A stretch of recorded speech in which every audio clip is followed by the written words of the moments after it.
Hare Krishna. Hare Krishna Maharaj. We can begin? Yes, Maharaj, sure. Recording in progress. Yes, we can begin, Maharaj. Om Jnanatimmirandasya Gyananjana Shalakaya Chaksurunmilitan Yena Tasmai Shri Gurave Namaha Vanchakalpatarubhyascha Kripa Sindhu Bhaihevacha Patitanam Pavanebhyo Vaishnavibhyo Namo Namaha Jai Shri Krishna Chaitanya Prabhu Nityananda Shri Advaita Gadadhar Shri Vasadi Gaur Bhaktavinda Hare Krishna, Krishna Krishna, Hare Hare, Hare Rama, Rama Rama, Hare Hare. So welcome everyone to our ongoing study of Srimad Bhagavatam, Canto 3, and we were hearing about the appearance of Lord Varaha in Lesson 1. Is everyone able to see the PowerPoint? Yes, Maharaj. Yes, Maharaj. Okay, good.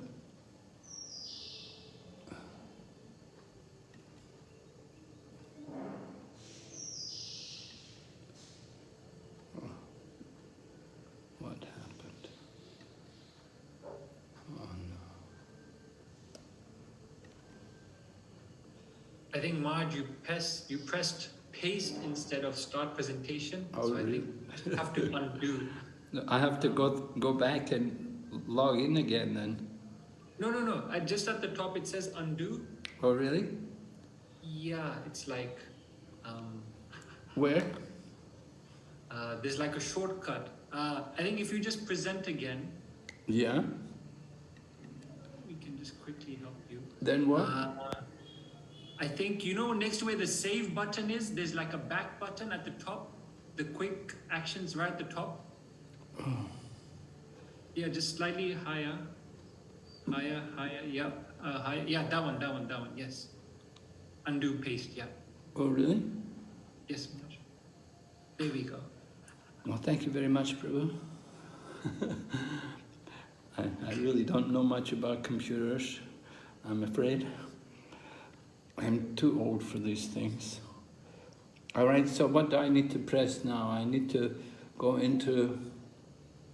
I think you can play from current slide or play from start. Yeah, either one. Yeah, okay. All right, Unit 9, Varaha Lila, Lesson 2. Lesson 1, revision.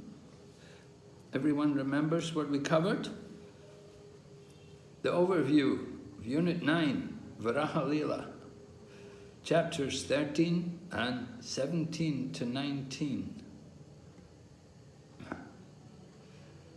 We identified principles regarding the father and son relationships from the example of Brahma and the Kumaras.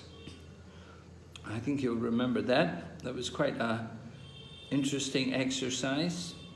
And I think some of you had an awakening about that. The principles in relation to current social issues in ISKCON. Certainly very important. Current social issues in ISKCON. We're very cautious about trying to indoctrinate people too quickly into Krishna consciousness. We have to be careful. Move with caution. So father and son, guru and disciple relationships, they're very sensitive. Nowadays, if the son doesn't like the father, he can call the police and say, "My father's beating me," and the police will come and arrest the father.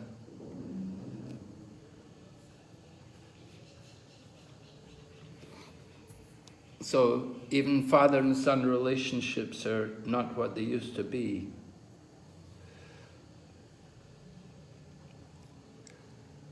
All right, then other points we spoke about, the demonic qualities of Hiranyaksha as a demon.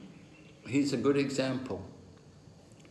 his enthusiasm for finding gold, drilling up the earth, so much so that the earth fell out of orbit and fell into the bottom of the universe. And he was always eager to fight. He was challenging everyone for fight. And then the relationship between natural disturbances and an increase of demonic population. Natural disturbances. We wonder, what is natural anymore? Is this pandemic, is it a natural disturbance? Is COVID a natural disturbance, or is it not? Anyway, there's always the increase of demonic population. And the natural disturbances do reflect that increase in demonic population. Natural disturbances, earthquakes, tsunamis, plagues, pesticides, all these things. All right? Are there any questions on those points which we covered in the last class? Anybody has any problems with these things? Are the ladies happy? Are you understand these principles about father and son relationships? Mother and son must be different, right? Father's different from the mother.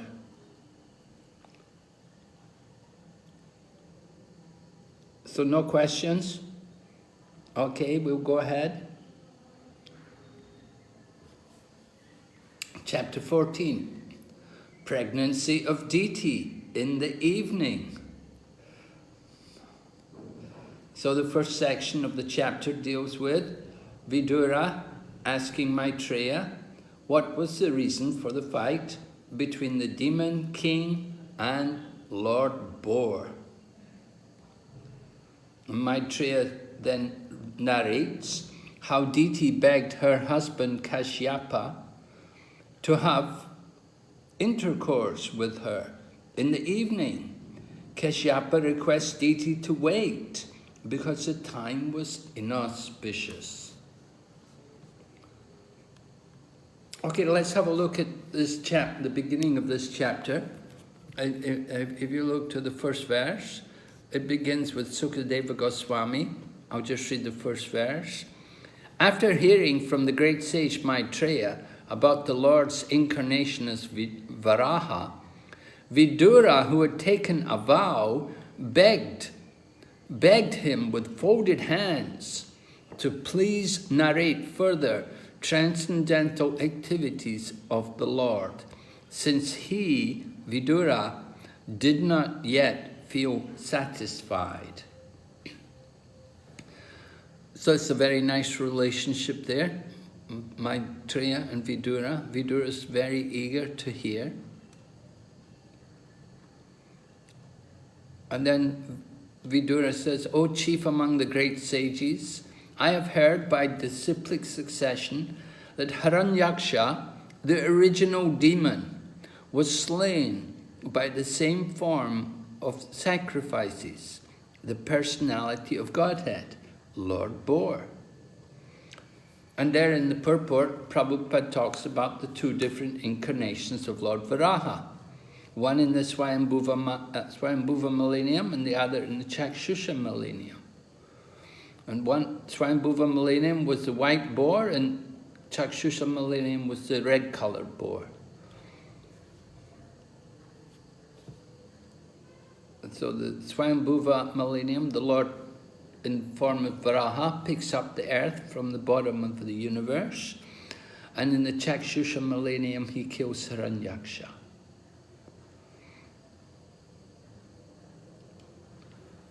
So then Vidura asks, what was the reason, O Brahmana, for the fight between the demon king and Lord Boar, while the Lord was lifting the earth as his pastime?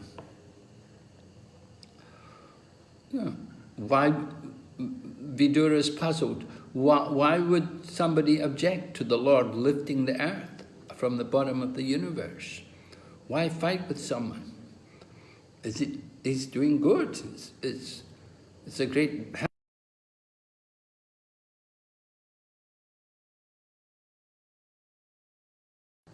why challenge the Lord? But this was Hiranyaksha's demonic nature. So this is Vidura's question. And Vidura said, my mind has become very inquisitive. Therefore, I am not satisfied hearing the narration of the Lord's appearance. Please therefore speak more and more to a devotee who is faithful. And Maitreya replies, your inquiry made by you is just befitting a devotee because it concerns the incarnations of the personality of Godhead. He's the source of liberation from the chain of birth and death for all those who are otherwise destined to die. So this is very nice description. He glorifies Vidura, he calls him a warrior. Oh, warrior! Of course, he's from the Kurus, so they're a family of warriors. But also, he's a warrior for another reason. Right? Does anyone know? Why is he addressed as a warrior?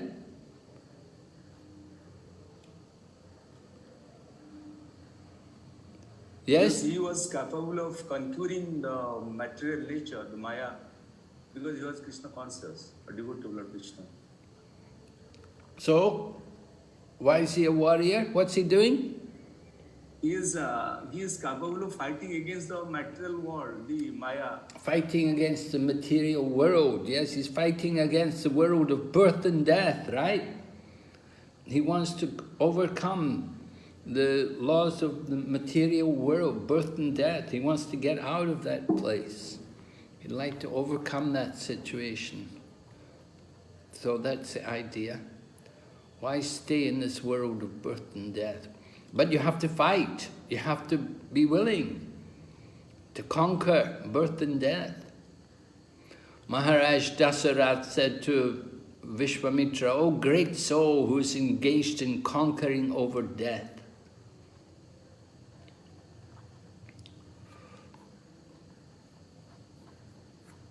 All right, so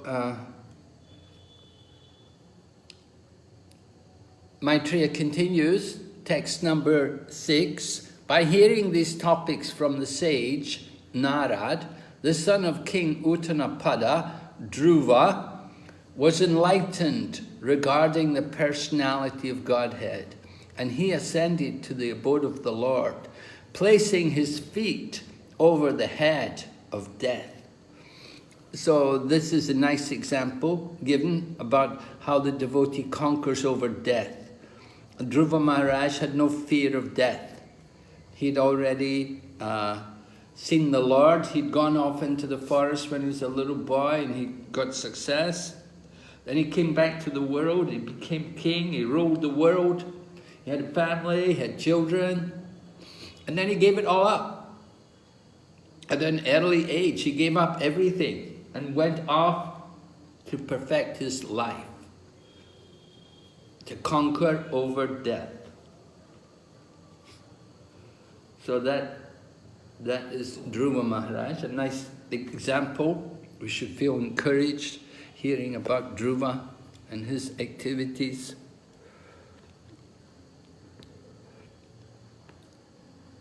Yeah, Hare Krishna Maharaj. Yes, Prabhu? Can I ask a question to Maharaj? Please do. Yes, Maharaj, in the two different millenniums, both appear, Swayambhu and Chakyusha. But what is to my understanding that these two incidents took place in a single incident, that is, means one after another. Is it true? Well, it was pointed out that it appears like the two incidents were amalgamated. They were brought together for the sake of the writing of the Bhagavatam. It appears like Vyasadeva combined the two incidents here, because it is pointed out that there are two incarnations of Lord Boar, and that one Lord Boar is picking up the universe, picking up the earth rather, and the other Lord Boar is killing, and the other color of Lord Boar in the different millennium is killing Hiranyaksha. So it appears like they're separate incidents, but for the sake of narrating them, Vyasadeva just combined them together, brought the two incidents together. And that would relate to the question, because in this purport here, which we're quoting, why did the demon fight with Lord Boar when he's picking up the universe? So it appears like they're fighting at one time, right? Yeah. But we are told that there's two separate boars. One's white color, one's a red color. And they're different millenniums. Anyway. Thank you. Thank you. Mm-hmm.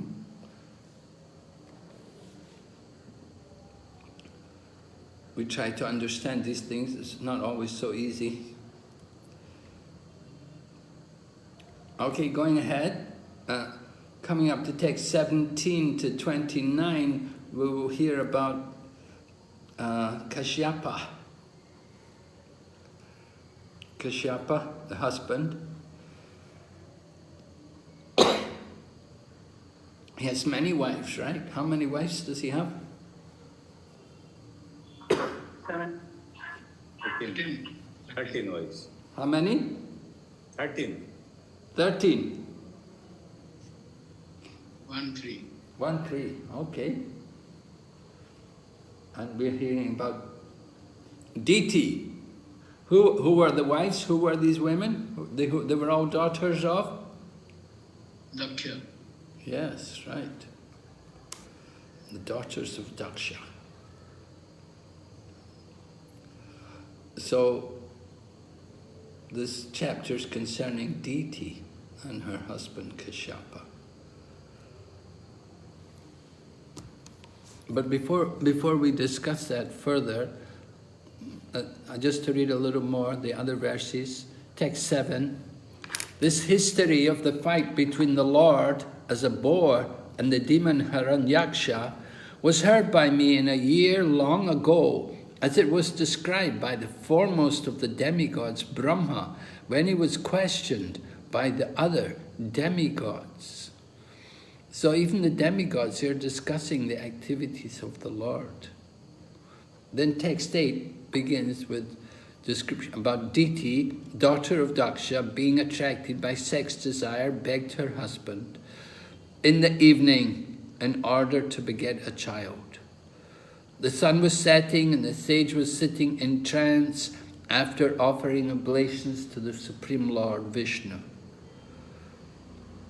And then text 10, in that place, the beautiful Diti expressed her desire. O learned one, Cupid is taking his arrows and distressing me forcibly as a mad elephant troubles a banana tree. And so a banana tree doesn't have much chance in the presence of a mad elephant. The elephant will soon knock over banana trees. They're easy. So in the same way, Diti is really disturbed by her passionate desires. So she pleads with her husband.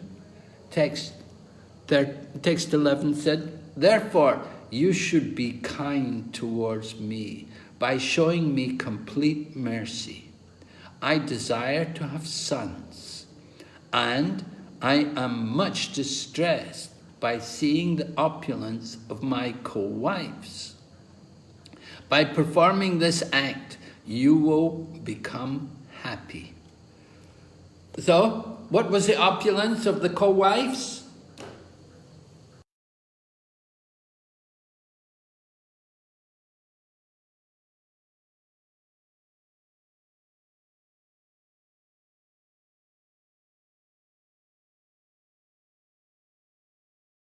Have a child. So you can understand the situation You know, one wife has something, the other wife doesn't. It's a problem. Even Lord Krishna was aware of that. Remember the Parijata flower given to Rukmini by Narada?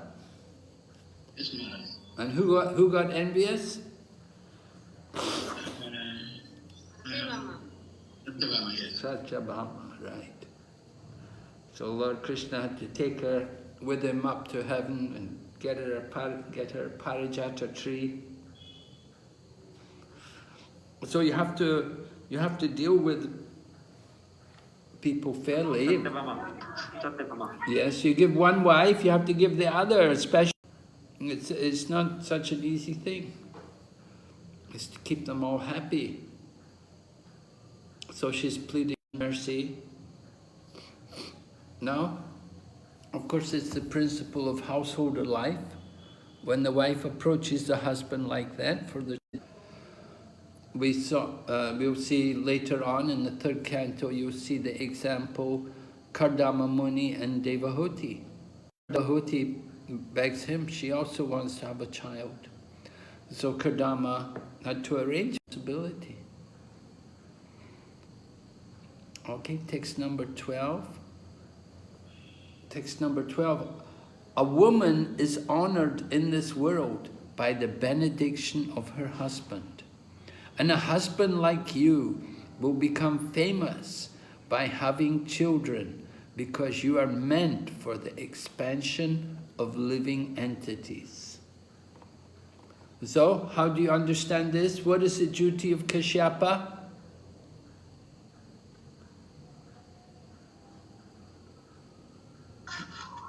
To give a child. What kind? But only children? What? No, to satisfy wife, whatever she wants. All right, to satisfy the wife, yeah. That's one that will say. But he has also a responsibility in the universe, right?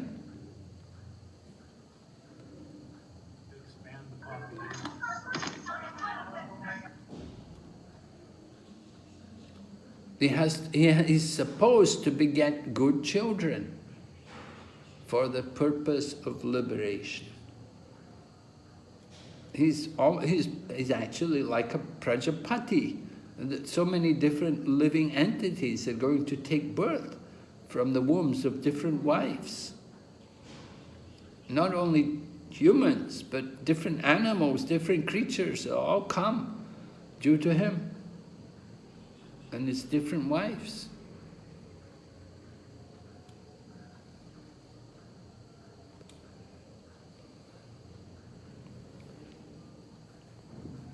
So Diti continues, in days long ago, our father, the most opulent Daksha, who was affectionate to his daughters, asked each of us separately whom we would prefer to select as our husband. So they were allowed to choose their husband. They told the father asked them who they would like to have a husband. They had their choice.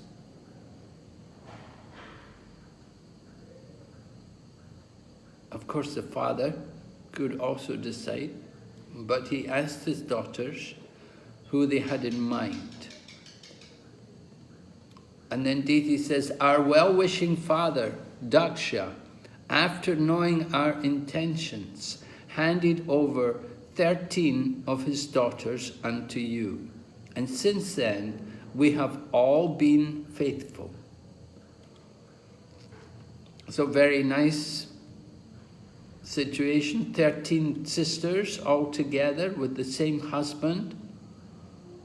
And we hope they're able to get along with each other. They've all been faithful to the husband, that's nice.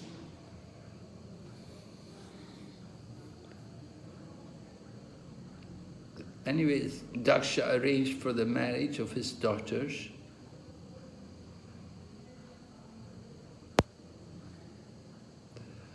And Prabhupada's purport, Prabhupada writes, every one of Diti's sisters was a mother of children.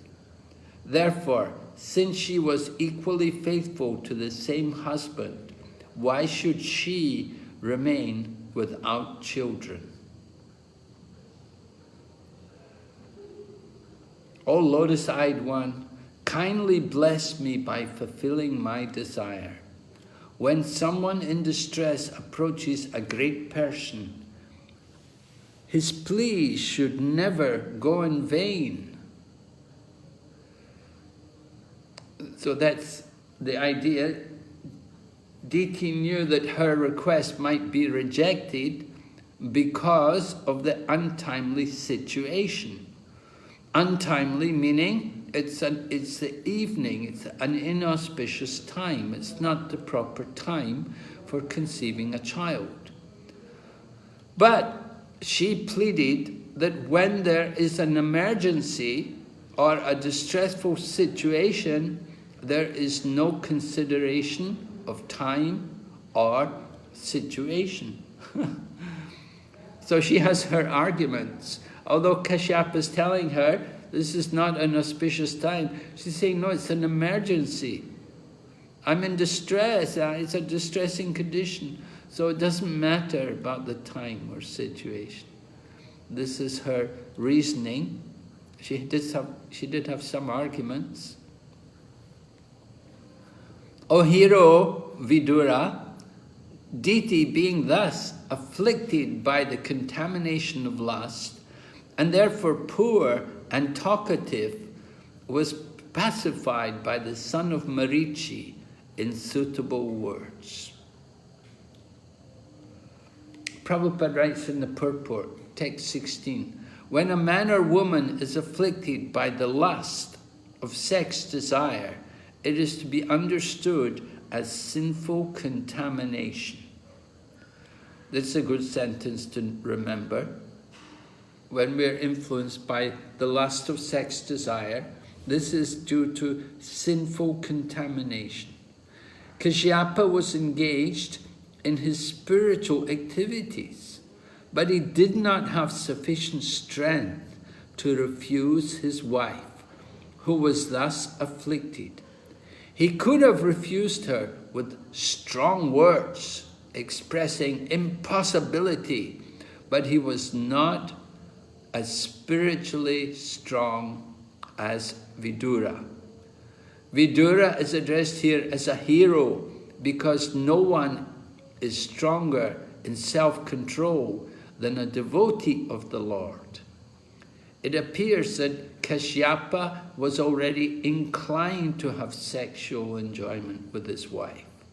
And because he was not a strong man, of course he tried to dissuade her with pacifying words. He was not a strong man. We're not talking about physical strength. We're talking about his mental strength. His control of his mind and senses was not very strong. So he tried to discourage her by speaking pacifying words. But what he should have done, Prabhupada seems to indicate, he should have spoken strongly. He should have chastised her, rebuked her, stupid woman, get away from here. He should have spoken a little harshly to her, to bring her to her senses, to get her out of her illusion, out of her lust. But he was weak. He didn't do it. So text 17 continues. O afflicted one, Kashyapa is speaking to Diti, I shall forthwith gratify whatever desire is dear to you. For who else but you is the source of the three perfections of liberation? So you can see Kashyapa glorifying his wife. The three perfections being Dharma, Artha and Kama. So the Prabhupada explains, for a conditioned soul, the wife is considered the source of liberation because she offers her service to the husband for his ultimate liberation. So having a faithful wife is certainly a great benefit for a man. Conditional material existence is based on sense gratification. And if someone has the good fortune to get a good wife, he is helped by the wife in all respects. If one is disturbed in his conditional life, he becomes more and more entangled in material contamination. A faithful wife is supposed to cooperate with her husband in fulfilling all material desires so that he can then become comfortable and execute spiritual activities for the perfection of life. If, however, the husband is progressive in spiritual advancement, the wife undoubtedly shares in his activities. All right?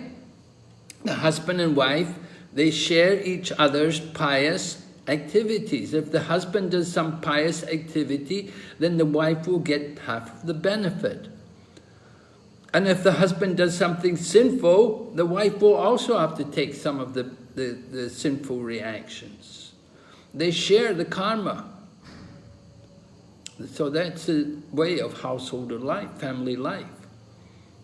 They have to help each other. So the husband must be engaged in spiritual advancement. And then the wife will share in the benefit in his activities. Both husband and wife profit in spiritual perfection. If the husband goes back to Godhead, the wife will follow her husband. She will go with her husband back to Godhead. So Prabhupada said, it is essential, therefore, that girls as well as boys be trained to discharge spiritual duties, so that at the time of cooperation, both will be benefited. The training of the boy is brahmacharya, and the training of the girl is chastity. A faithful wife and a spiritually trained brahmachari are a good combination for advancement of the human mission. Yes, someone who's trained as a good brahmachari, they can make a good husband. They'll be successful in family life. In fact, if someone is not trained in brahmacharya life, it will be very difficult for him to be a happy man in family life. If the man is simply a womanizer who lusts after women, then he'll never be happy with one wife. He'll always be looking at other women and chasing other women. He won't be a faithful husband. And that's also true of the wife. The woman has to be trained in chastity. And when she's married, she has to accept her husband and be faithful to him. That is the principle.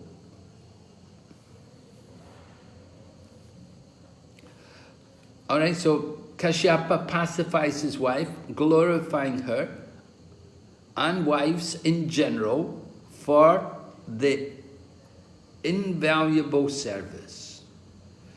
It's text 17 to 21. At the same time, he warns his wife not to underestimate the importance of Lord Shiva.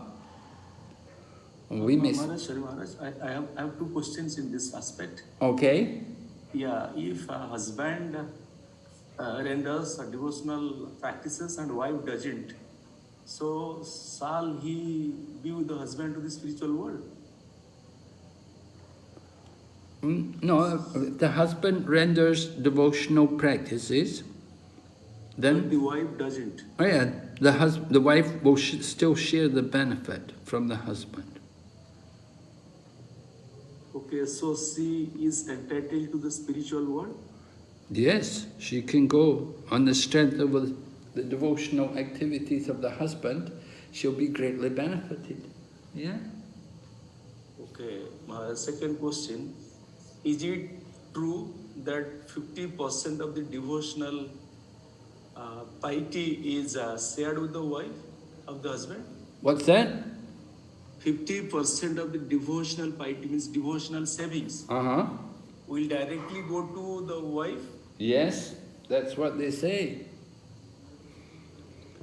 Yeah, the wife and the husband, they share each other's karma. Now, if the wife is not doing any devotional activity, then of course it's not going to be much good for the husband. The husband should encourage the wife also in devotional life.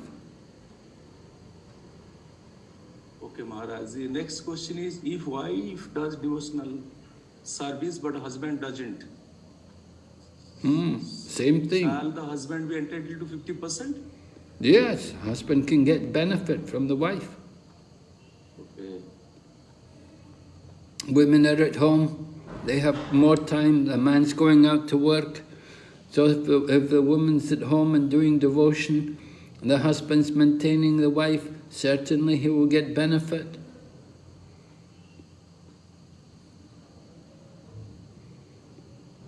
Because the husband's maintaining the wife. Is it necessarily 50% Maharaj, or is it something else? Well, they share.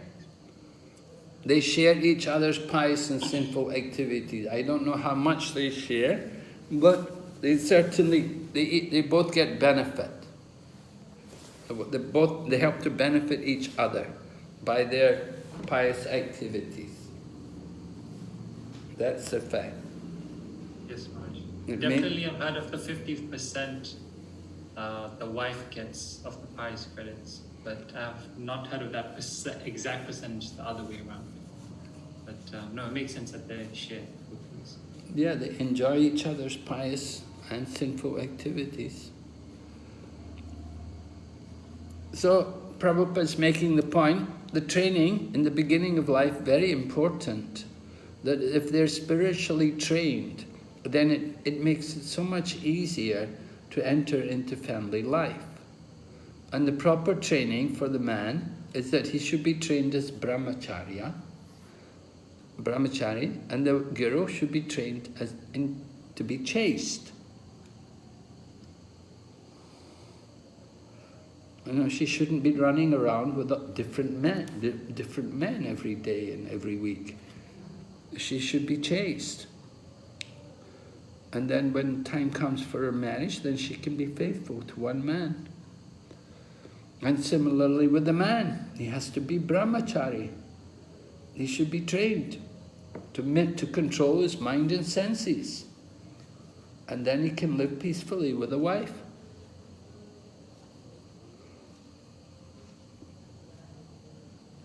And if he's not properly trained, then it will be more difficult. There was one devotee long ago, in the beginning of our movement. He wanted to get married. So he wrote to Prabhupada, asking him, Prabhupada, I have the desire to enter into family life. So Prabhupada wrote back to him and said, okay, all right. He said, just wait. And then he said, we'll arrange and just be patient. So he wrote to Prabhupada again. He said, Prabhupada, I want to get married right away. You know, he was really pushing Prabhupada. And so Prabhupada wrote back to him. He said, for the time being, you forget about this. You just forget about married life. Because he was pushing. He was so much anxious to get married, to enter into family life, that Prabhupada thought, this is not good. That you, first of all, get control over your mind and senses, be peaceful. Then, gradually, we will arrange your marriage. Not immediately. I thought it was quite an interesting situation. Okay, going ahead, we hear about the advantages of living with a wife. This is in text number 18. As one can cross over the ocean with seagoing vessels, one can cross the dangerous situation of the material ocean by living with a wife. So that is a glorification of the Grihastha ashram. That certainly there's a lot of safety there in the Grihastha ashram. You have the shelter of a wife. You don't have to go running around looking for a woman. You already have a wife at home. So it makes a man actually feels peaceful when he's married and has a wife. He doesn't have to think about other women. Which text is that, Maharaj? This is text 18. Text 18 in the purport. I'm reading from the purport. The orders of brahmachari, or pious student life, householder life with a wife, retired life, and renounced life all depend for successful advancement on the householder who lives with a wife. This competition is essential for the proper functioning of the institution of the four social orders and spiritual orders. A man who lives with a wife has a great responsibility in maintaining the members of the other spiritual orders.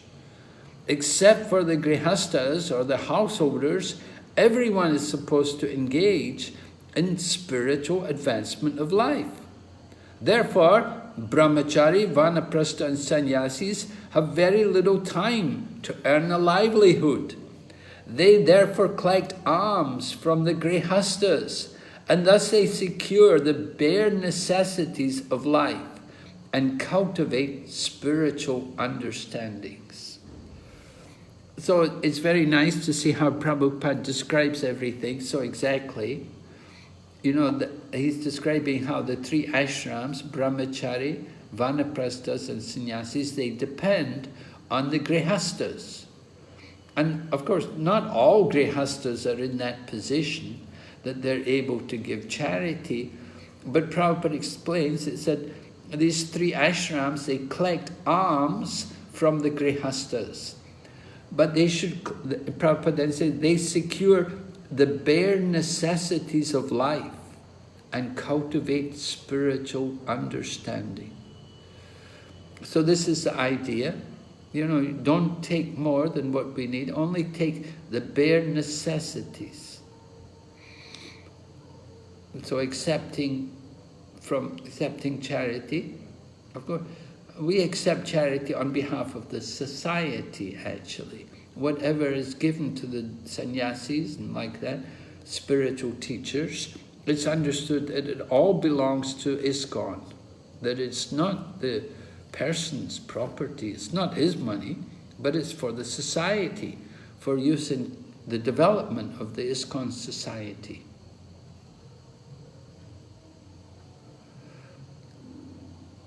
Okay, the householder makes, by helping the other three sections cultivate spiritual values, the householder also makes advancement in spiritual life. Yeah, when the householders give charity to the others, or when they give food or whatever they give to the other ashram, by giving to the other ashrams, they're making advancement also. It's good for the householders to give.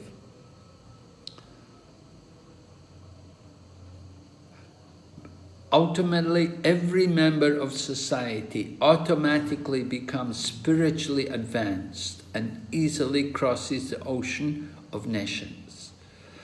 When we cooperate together, there has to be that cooperation between the different ashrams. The sannyasis and brahmacharis, they should collect the bare necessities. And then the householders, they should also be willing to support the other ashrams.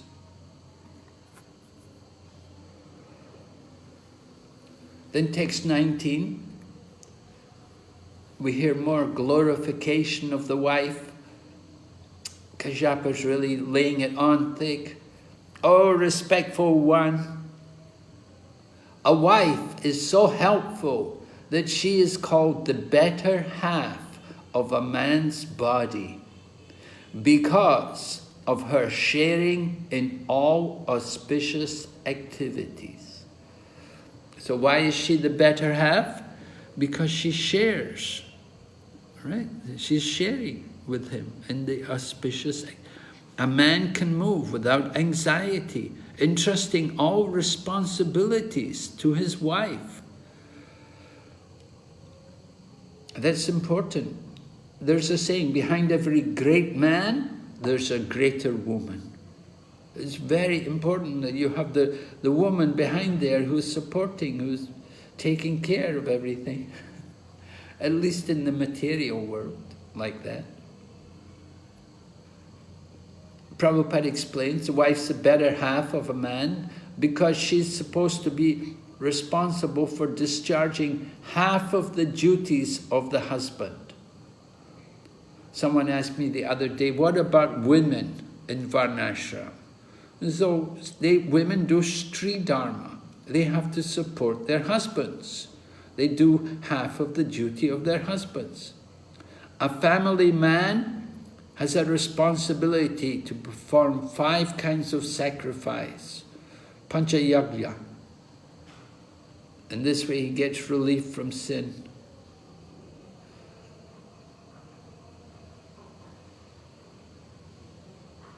And then, but if he doesn't, if the man doesn't, if he accepts a wife, if a man accepts a wife just for sense gratification, if he thinks the wife is just there to satisfy his senses, then that is just animal life.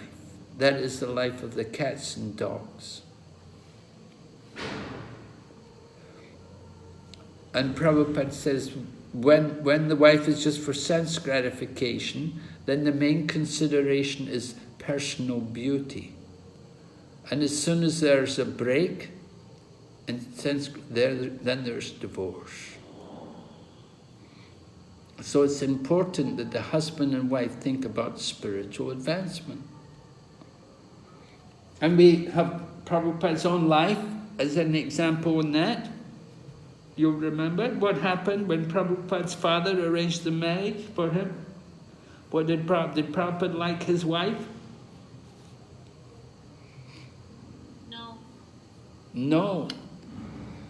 And what did his father say? He said it is better, so he will not be too attached to her. Yes. Yes, if the wife is too beautiful, she's an enemy. The beautiful wife is an enemy for the husband. Of course, there is a different kind of beauty, and that is the beauty that if the wife can actually control her mind and senses, if she's a very caring wife, if she's very good in doing her responsibilities, keeping the house clean and cooking and not putting a lot of stress on the husband with a lot of material desires, demands, then that is much better. But even though Prabhupada didn't like his wife very much, he said initially he didn't like her very much, but still they had 5 children. Yes?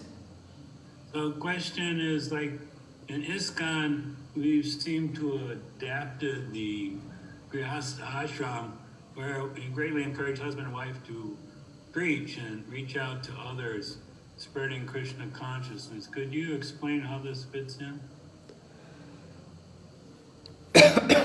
Well, yes, if the husband and wife are equally spiritually advanced, and if the wife and husband have that mode of being preachers, then it's very good.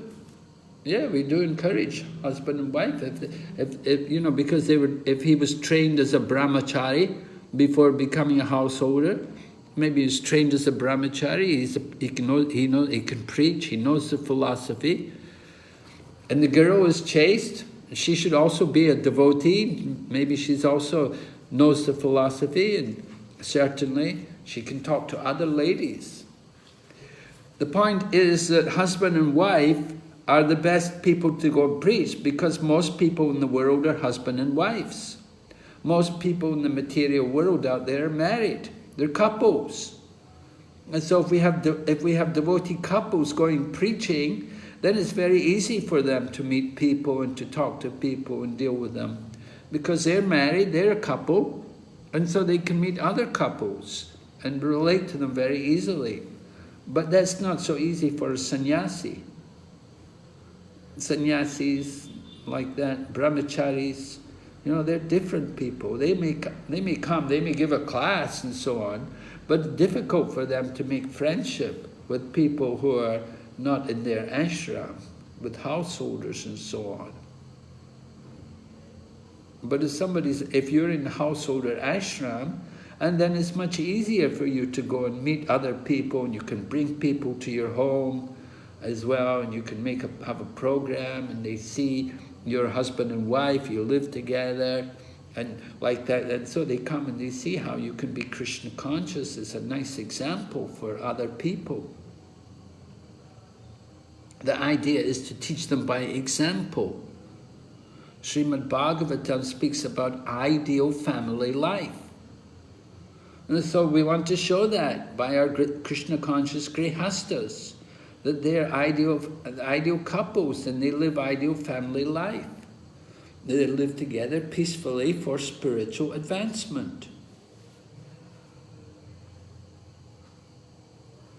So yeah, it's a great responsibility of householders. And we hope more and more householders will take up this preaching work. Of course, they may say, well, it's very difficult, I have to maintain my family, I have to work or something. Yeah, everybody's doing that. Everybody's working, everybody's maintaining their family. So many other... But at the same time, you have to also be Krishna conscious. So we want you to show that Krishna consciousness to others. Be an example.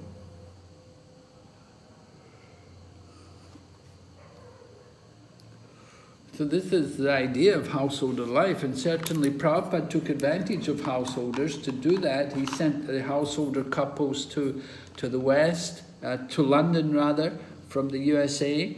He sent the 3 householder couples there to the UK, and they did wonderful. They changed the world with their preaching. Now, if he'd sent sannyasis, it wouldn't have been like that. If the sannyasis had gone to London, they would never have stayed there. When you read Shamsundar Prabhu's books about chasing the rhinos with Swamiji, you can hear, you read what they went through in London. Very difficult.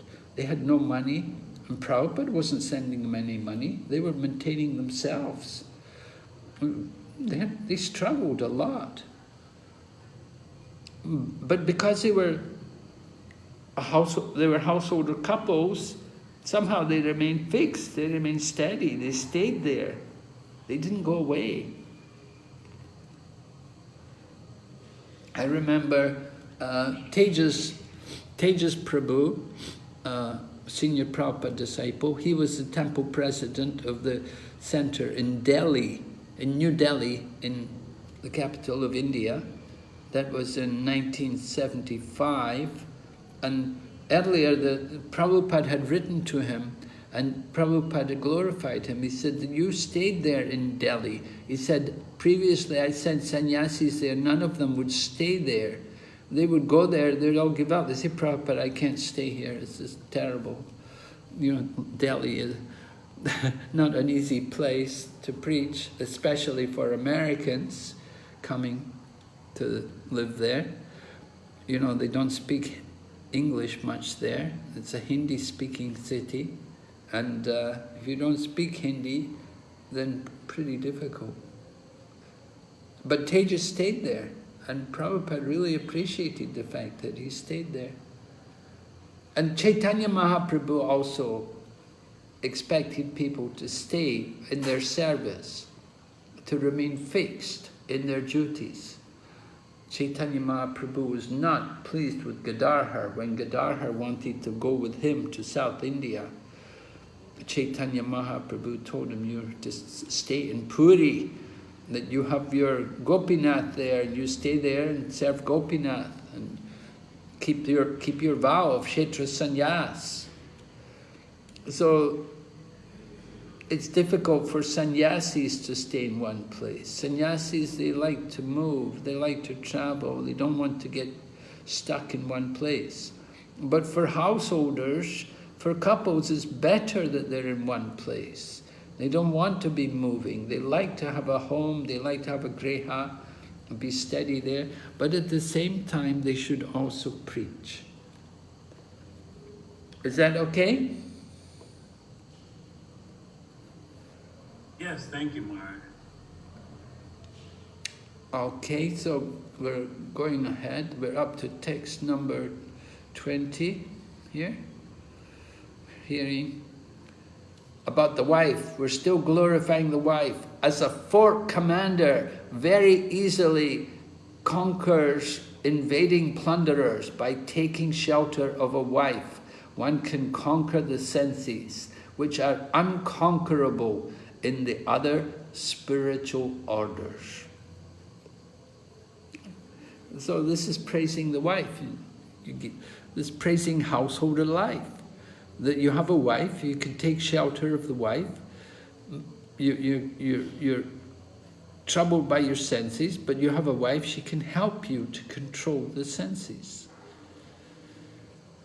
So it's important for a person to be properly situated.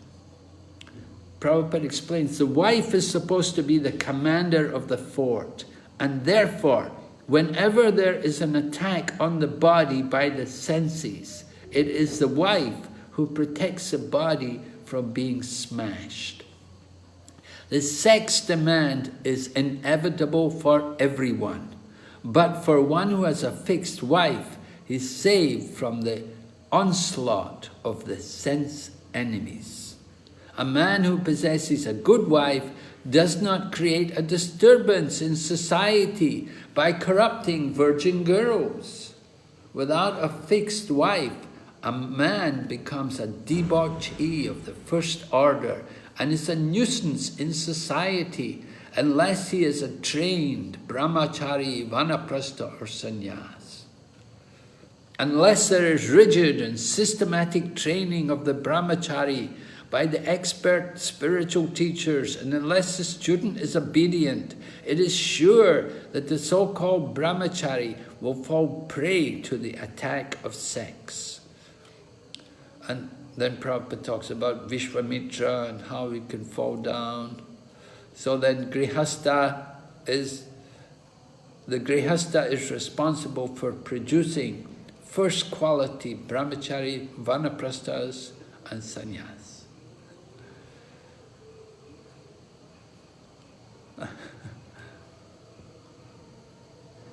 So this is all glorification of the wife. Text 21 continues, "O Queen of the home." Oh my goodness, you can see Kashyapa is really under the spell of his wife. "We are not able to act like you, nor could we repay you for what you have done, even if we worked for our entire life, or even after death. To repay you is not possible, even for those who are admirers of personal qualities." So Prabhupada said this indicates that Kashyapa maybe he was henpecked, or maybe he's talking in a joke. Not sure either what it is. But it was certainly excessive glorification of the wife. Prabhupada explains, not all husbands are as able to appreciate the good qualities of their wives. But even though one is able to appreciate these qualities, it is still not possible to repay the debt to the wife.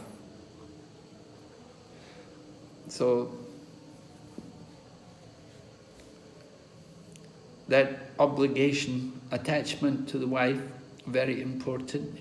We should have that appreciation, husband and wife.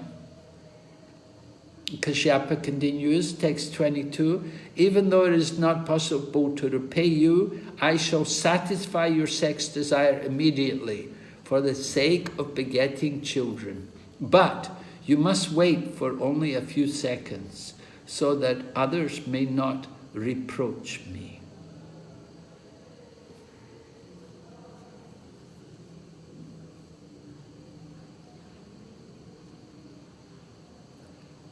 This particular time is most inauspicious because at this time the horrible looking ghosts and constant companions of the Lord of the Ghosts are visible.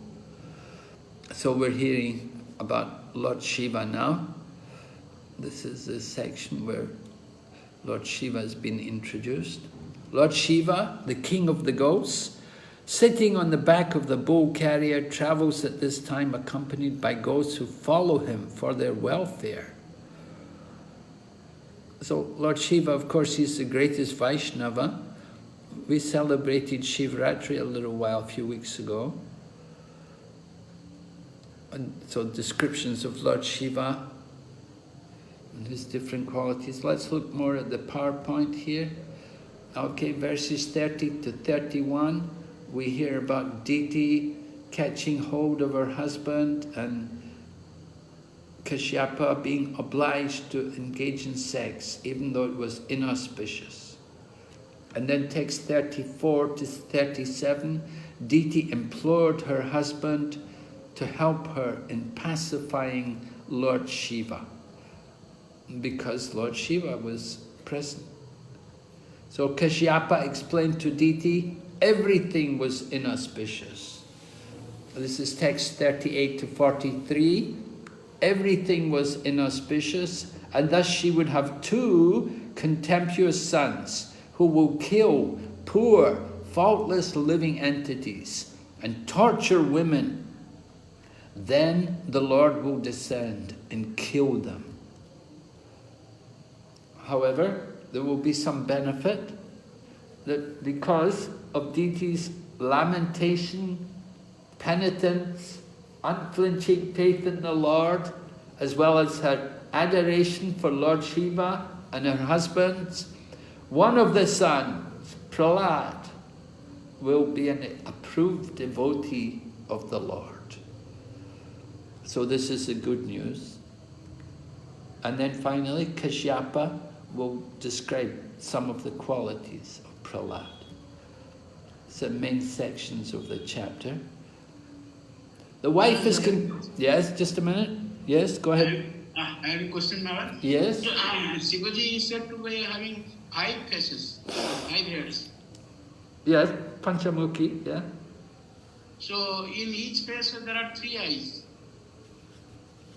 Okay. So total 15 eyes.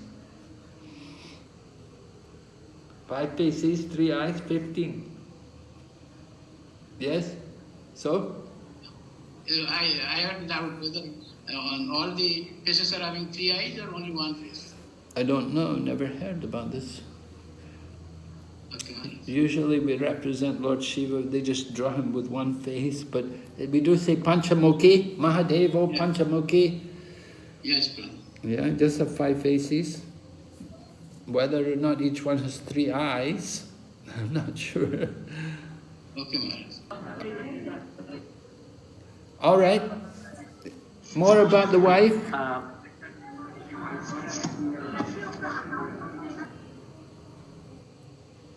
Text 17, purport, from Prabhupada's purport. For a conditioned soul, the wife is considered to be the source of liberation. She offers her husband service for ultimate liberation.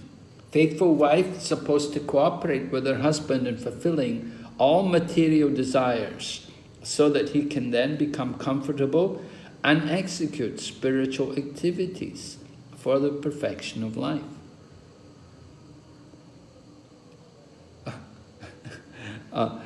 This would be a bit difficult for you to do. perform a role play showing how husband and wife should cooperate for spiritual advancement. I would like to hear from you. How would you imagine husband and wife should cooperate for spiritual advancement? We've read through these texts, 17 to 21. We've gone through them.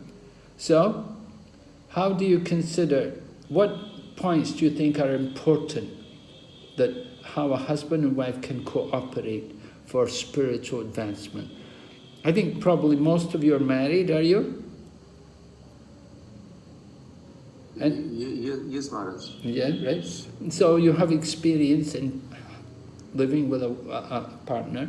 So how do you cooperate for spiritual advancement? What do you think, what are some important points?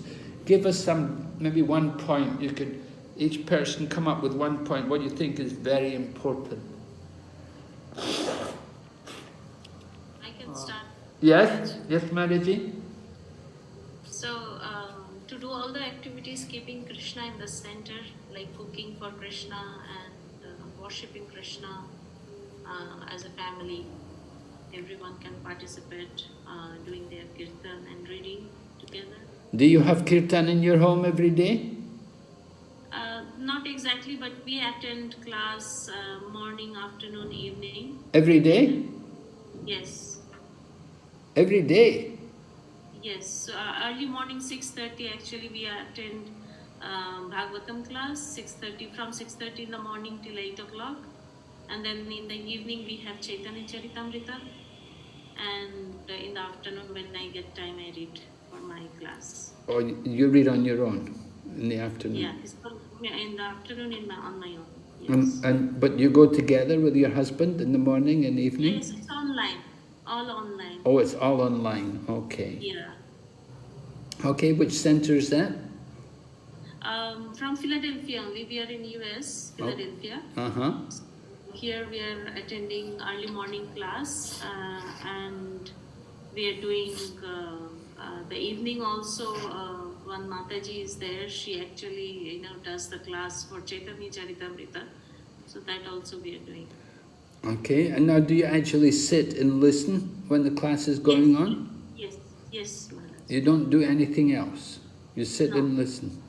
Yes, but in the morning, like kids are getting ready for school and all, so we keep it on, and we also, like communicate with Mataji when she is taking the class, and we also continue doing our activities along with that because we have to get our kids ready and everything. Okay, yeah. So it's a kind of mix there, yeah. But in the evening you're sitting listening? Yes, Maharaj. And Saturday, Sunday also we have different classes of, after this class we have different classes of Chaitanya Charitamrita and Bhagavatam. All online? Yes, online. Luckily, because some of them are from Atlanta and also different places. They're doing that. Oh, the classes are coming from Atlanta. Different parts, different cities are broadcasting, is it? Yes, so we moved from Atlanta 2 years back. We were there in Atlanta.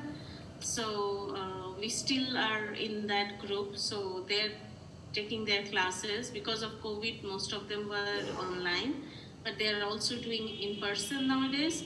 But since we cannot be there, we are attending online. Okay. So, husband and wife, you both listen to classes every day? Yes, and our kids. Do you ask questions? Yes. I'm famous for asking questions here also. I'm famous for asking questions. I ask a lot of questions. Oh, good.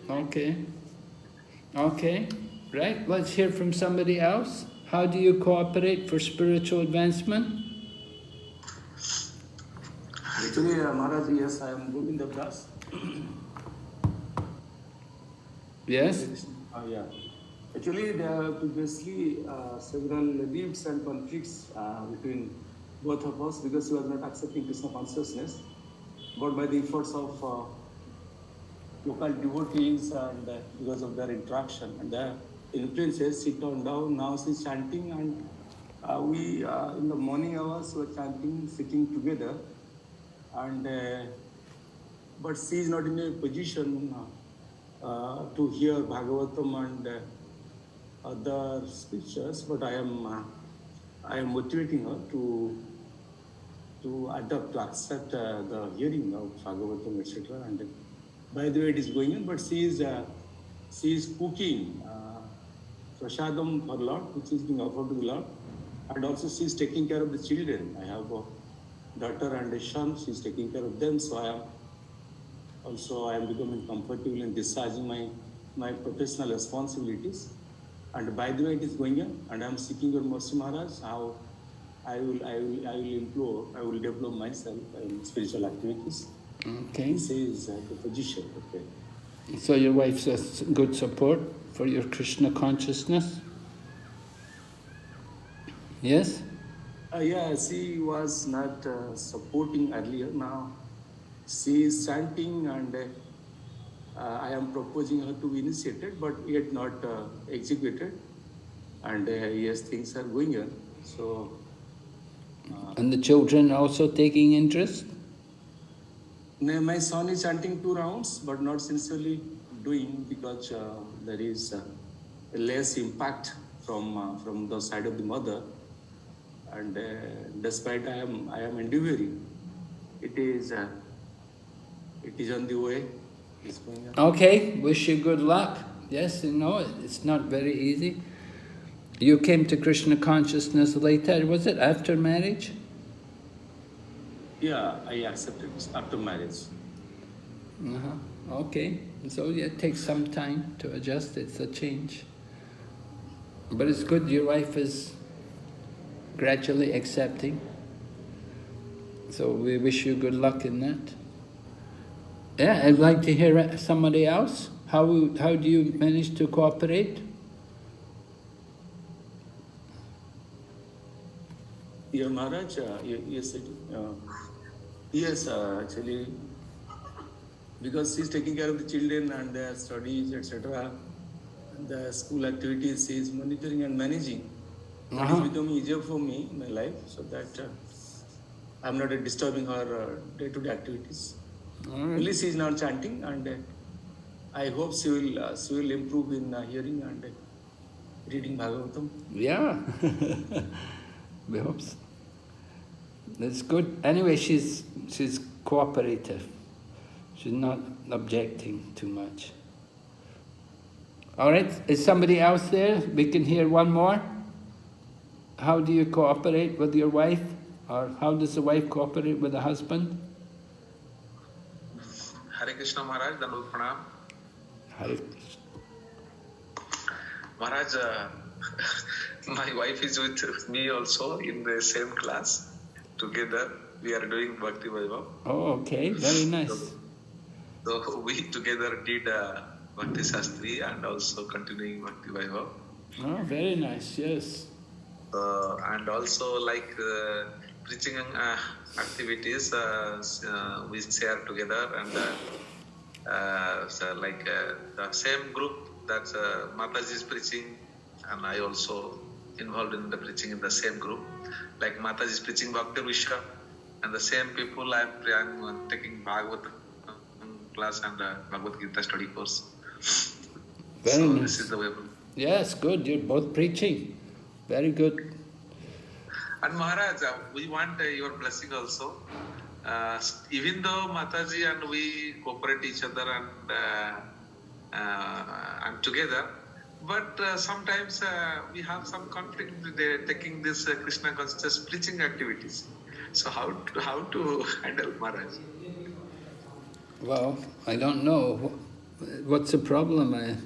Will be different. It depends on what the problem is, you know, preaching activities. So when Mataji involved in a lot of preaching activities, so there is a lack of concentration in household activities. That's why, or she is expecting something, so which I cannot. If I'm doing something, so always she start something, abusing like that. Well, you both have to be tolerant. That's the idea. You know, for the sake of Krishna, for Krishna's service, you do have to have some tolerance. You have to expect there will be some difficulties. There will be sometimes some things which are not exactly the way you want, not so ideal. But you can't have everything. You know, what? Maharaj, Mataji, and actually we have a son is very good in like kirtan and everything, doing chanting also, and studying in Gurukul BGIS. But because of his hyper active, so sometimes they make the distraction knowingly. Like we are in class, behind he will purposefully do some kind of noise.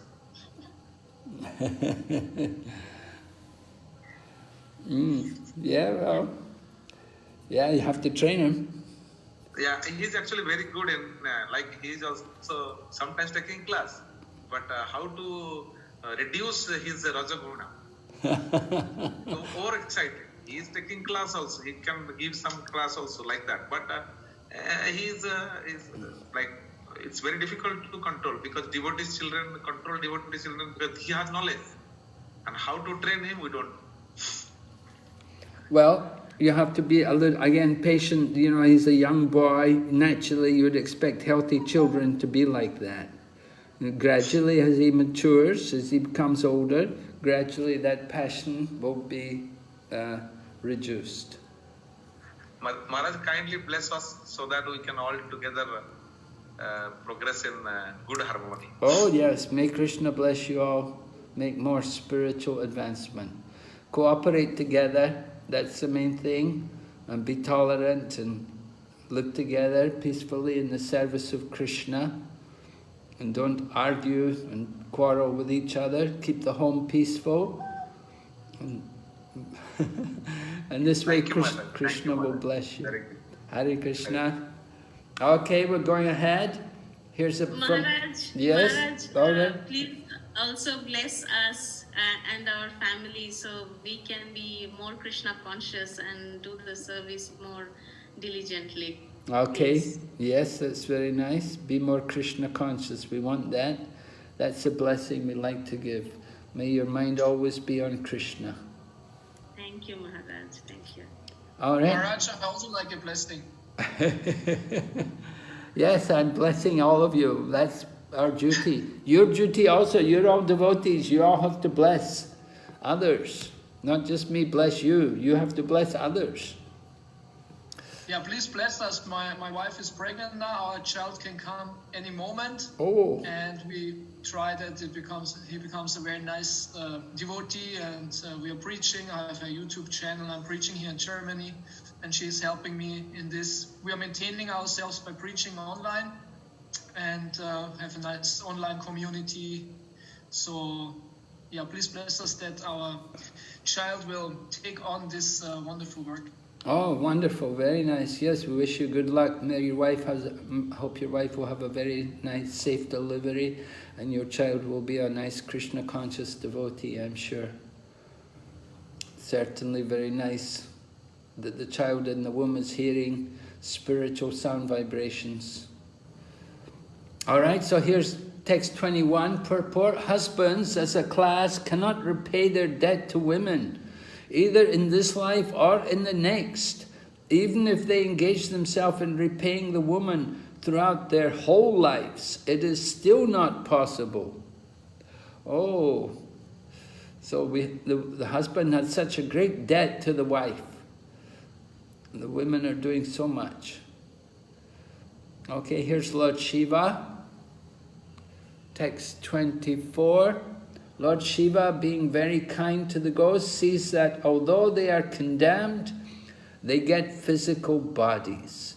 He places them into the wombs of women who indulge in sexual intercourse regardless of the restrictions on time and circumstances. So this is one of Lord Shiva's services. He makes sure that even these ghosts get physical bodies, placing them into these kind of wombs. Another quality about Lord Shiva, he teaches the sincere devotees of the Lord how to practice detachment from material enjoyment. So that is very important. Another quality, he is very great, and his renunciation of all material enjoyment is an ideal example of how one should be materially unattached. So this is all Lord Shiva's contribution, his example. We should be materially unattached. All right, and coming back after hearing about Lord Shiva, then we hear about Kashyapa explaining to his wife the results of her forcing herself onto her husband, that because of her polluted mind, because of the defilement of the time, and because of the negligence of my directions, and because of apathy to the demigods, nothing was auspicious. Everything was inauspicious, right? Polluted mind, lust, material desire, desire for sex, defilement of the time, it was the evening, just at dusk, negligence of my directions. Kashyapa told her, no, it's not very good, just wait. And then apathy to the demigods, even though she was warned that Lord Shiva is present. Demigods are witnesses. She did not care. She continued. So everything was inauspicious. However, on the other hand, because of Diti's lamentation after the incident, then she lamented her sin, and because of her penitence and deliberation, her unflinching faith in the Lord, and her adoration of Lord Shiva and of her husband, then the result was one of the sons, Prahlad, one of the sons of your son Hiranyakashipu will be an approved devotee of the Lord. So Hiranyakashipu's son would be Prahlad, and he would be a great devotee of the Lord. So, we ask you, what are some general principles relevant for Krishna-conscious Grihastha life based on this incident between Diti and Kashyapa? That's text 10 to 43. If any of you like to draw, you're welcome to draw. If you're not an artist, then you may like to just simply speak and tell us something, what you feel are the relevant principles, what are the general principles relevant for Krishna-conscious Grihastha life, based on this incident between Diti and Kashyapa. What is the important things we need to remember? Raj, can I say something? Yes? Yeah, the basic principle is that husband and wife understand that they are the soul and not the body, and that they use their ashram for serving Krishna, especially to make Krishna-conscious children. And this is done by Garbhadan Samskara, that we understand what is Garbhadan Samskara, that we really understand how it works and what it is, and use Garbhadan Samskara. Okay. So you certainly want to follow the regulative principle, which means making use of Garbhadan Samskar.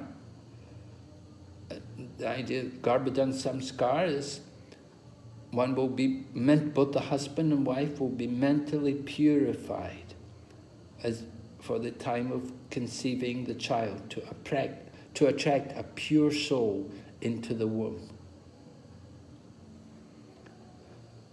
Okay, any other principles which may be very helpful for Krishna-conscious Grihastha life? In Krishna consciousness, my wife, the unrestricted sex life should not be encouraged.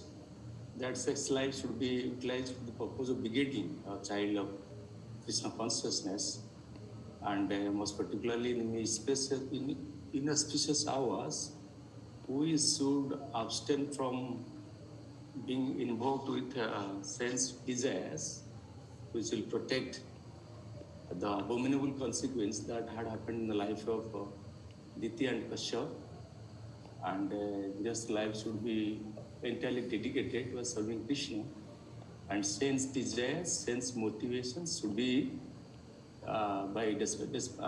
because of effective endeavors, it should be reduced to minimum extent. And whenever we plan for begetting a child, we must seek the permission of one of our spiritual master, under whose guidance we have been initiated. That must be the principles in my understanding.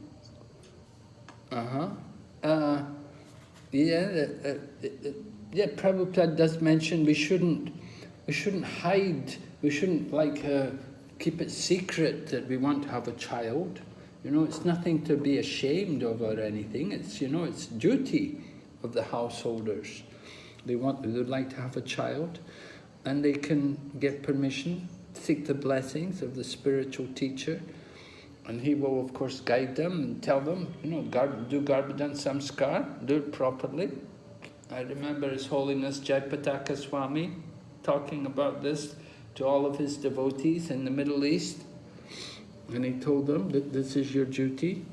You want to have children, you perform Garbhadan Samskar, and you get a good child.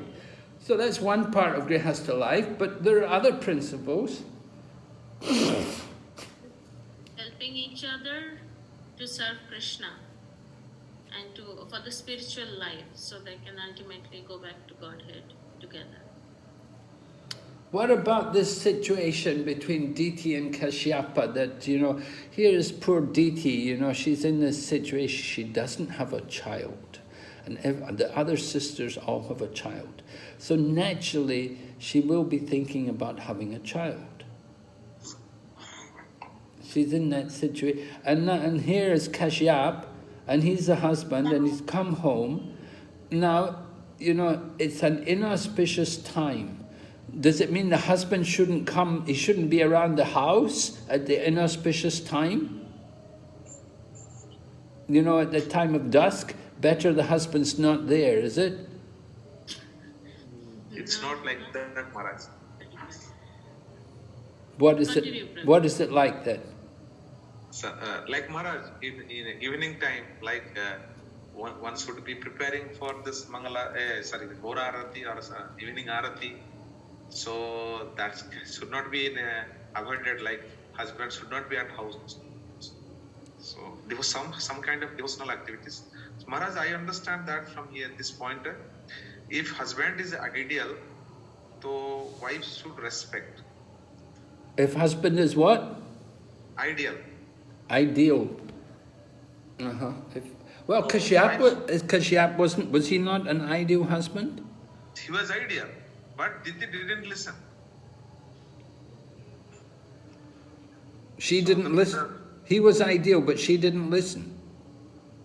Yeah, so Maharaj, the point I want to say, when husband is ideal, so husband's advice, wife should listen.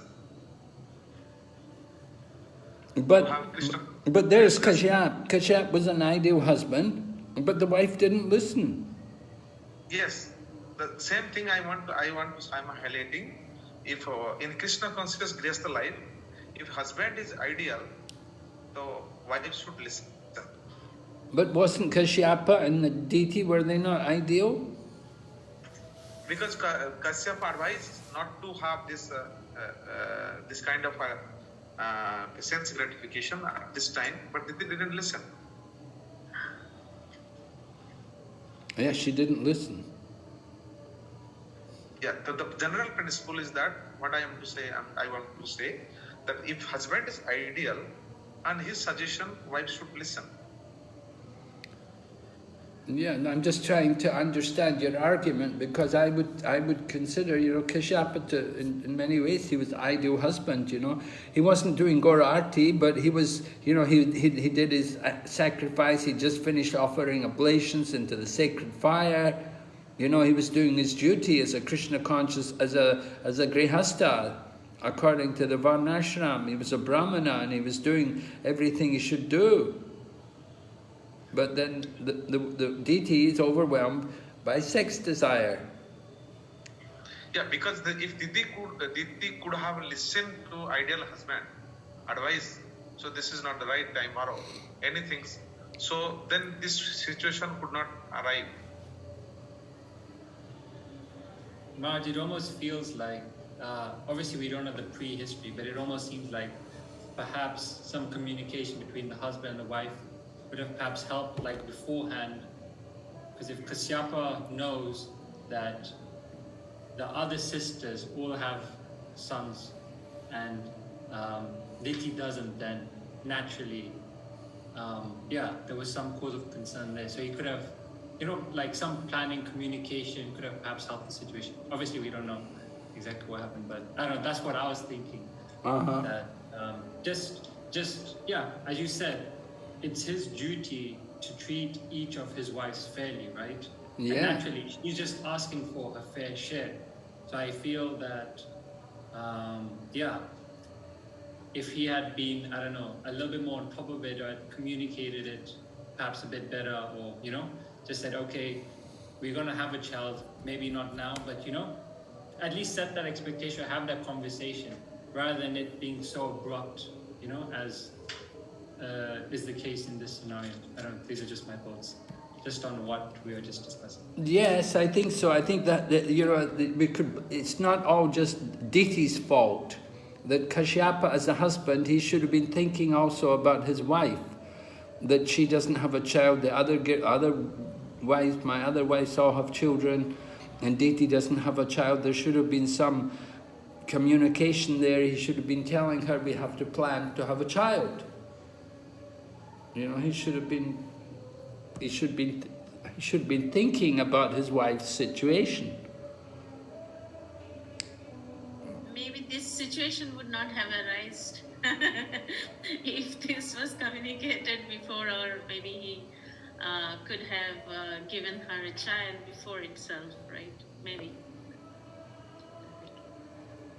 Obviously, there's a purpose behind which Bhagavatam is being told, but we're just saying, like ideally, especially if you've got multiple wives, right? Like, you have to treat them fairly. Nowadays, even just keeping one is tough. Yeah, you just have one wife, but you have one wife, and if all the other ladies have a child and your wife doesn't have a child, then that will be a problem. You have to expect your wife wants a child. That there's, there'll be pressure from the other girls, the other ladies. They'll say, "You don't have a child yet. We all have a child. You don't have a child yet." Then that kind of talk goes on between ladies, and then the girl who doesn't have a child, she'll naturally feel bad, and she wants a child. Yes, Maharaj. Even if they have one child, and if everyone has two child, that could still happen. So yes, agree.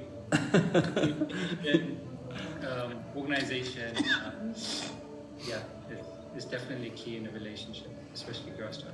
So general principles relevant for Krishna conscious Grihastha life. We have to try to put ourselves in the other's position. Don't just think about what we want. If the husband gets so wrapped up in his own thing and forgets about his wife, what his wife wants, then that's not good. And similarly, the wife also has to be conscious of the husband. There has to be some give and take on both sides, the cooperation to understand the needs and demands. Of course, some husbands, they're very happy to have children, and other husbands, sometimes they don't want children, not so eager. But family life, generally, there should be a child. Family life is without a child, then it said family life is like the desert without having a child. So it's an important part of the family life. Okay, let's go ahead here. The unique... So Maharaj, yes. Kashyap, because of his less spiritual potency, as he was not devotee of Lord, he was devotee of Shivji, he was a devotee of Lord Shiva, and because of lack of spiritual potency, it would have been avoided in the sinful situation, but because of his reluctance, his passiveness, he didn't protect a wife who had been afflicted with the sensual desire, who had been afflicted with the sexual motivation. Was it not the fault on part of Kashyap? Yes, definitely there's a fault. There's faults on his part also, yes. Yeah, we agree. And, you know, Prabhupada also writes in the purport, he talks about how Kashyapa was talking to his wife, how he's praising her, and he's praising the role of women and everything. He was really flattering her and glorifying women. And, you know, we cannot repay you for so many lifetimes and this and that. And the wife is the better half of the husband and so many things. And so he was really, really encouraging his wife, you could say. He didn't really rebuke her. Although she was expressing her fault, she understood that, you know, she's lusty and she just has this desire. But he didn't deal with her in the effective manner which was really needed. And Prabhupada mentions he could have spoken strongly to her. He could have spoken more harshly to her, but he didn't do that. Instead he was, you know, oh, my dear wife, oh, like this, you know, he was very sweet and gentle. And so he's like encouraging her almost. So, sometimes Prabhupada would explain a household life that the husband and wife should help each other to control the senses. Sometimes the wife will be overwhelmed by lust, and sometimes the husband is the one who's affected by lust. And so then it's the duty of the other party to help their partner to control their mind and senses and to come to a Krishna conscious standard of life. To be faithful and chaste, to follow the rules and regulations. And certainly, sometimes men can be just as lusty as women, and the men are overwhelmed with sex desire, and they want to enjoy the wife. And so then the wife has to rebuke the husband. And women can do that. They have that sharp tongue, which can help to put the man in his place. So, Krishna conscious grihastha life. Yeah, Dangerous. we have. It should be. Prabhupada explains if the husband and wife can live together without quarreling, then they will always have the blessings of the goddess of fortune. So that's very important in family life. You definitely want to have the blessings of the goddess of fortune. So to get that blessing, you have to live together peacefully, without arguing. Now is Kali Yuga, however. It's very easy for us to argue, and especially husband and wife living together. You're familiar, you become familiar with each other, and we can become critical and argue. And so, even Lord Krishna used to enjoy joking words with his wives, Rukmini and Satyabhama. Sometimes, you know, Satyabhama is very proud, and sometimes she's greedy, she wants things. So, the idea is tolerance, and at the same time, understanding each other's mind and be willing to help each other to control the mind and senses. There should be some agreement between the husband and wife that they want to help each other in their Krishna consciousness. His Holiness Jaipataka Swami prepared a questionnaire. I think there's about 100 questions for husband and wife to go through before married life. And it's an ideal preparation for married life. If they go through these 100 questions with each other, then they'll get to know each other quite well, and they'll understand what each other, where each other is at, what is in their mind, what their desires are like, what kind of thoughts they have, what kind of ambitions they have. Because oftentimes we find husband and wife get married without really knowing each other and without being too much aware of each other's needs and demands. So it's certainly a good idea. You go through this questionnaire which he has, then it helps to make your understanding of each other much better, and you're prepared for Grihastha life. Marge, one devotee has a question. They're just traveling by train, so they can't ask it. So I'm just asking on their behalf. Okay. Marge, from this episode of Kashyapa and Diti, we can see that the rules of Garbhadam Sanskar was smashed because of weakness of both of them. So how in our lives can we restrain our senses from getting a good child, seeing that exalted personalities themselves could not restrain themselves? Yes. Well, this is what we're trying to understand from this chapter. This is actually what we're asking here. What are the general principles relevant for Krishna conscious Grihastha life? What do we need to apply as Krishna conscious devotees in Grihastha life? So I'm trying to give you some guidelines which will help us to apply in our Krishna conscious Grihastha life. I think it's important that husband and wife, they have to understand each other and not just be thinking only of their own self.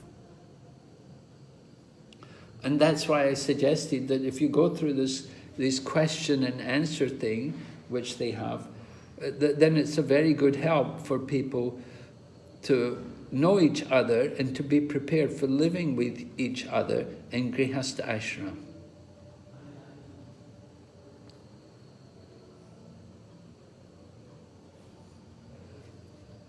You definitely want to be aware of the needs and the demands. What does the wife expect from the husband? You know, you're going to get married. Does she expect a child immediately? And how many children does she expect? You know, these are things which sometimes you need to discuss before entering into family life.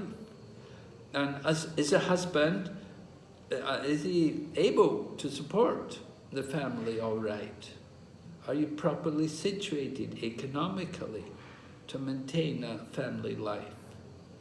That's also important.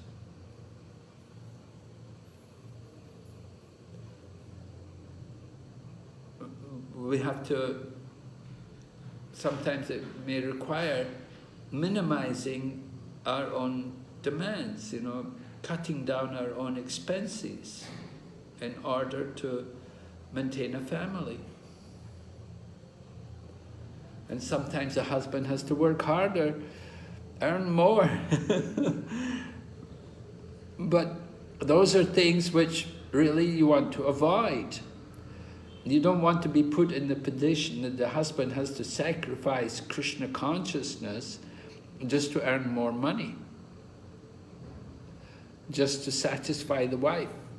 That's not very good. If the husband has to make so much effort to get more money just to please his wife, and he loses his Krishna consciousness, then that's not good.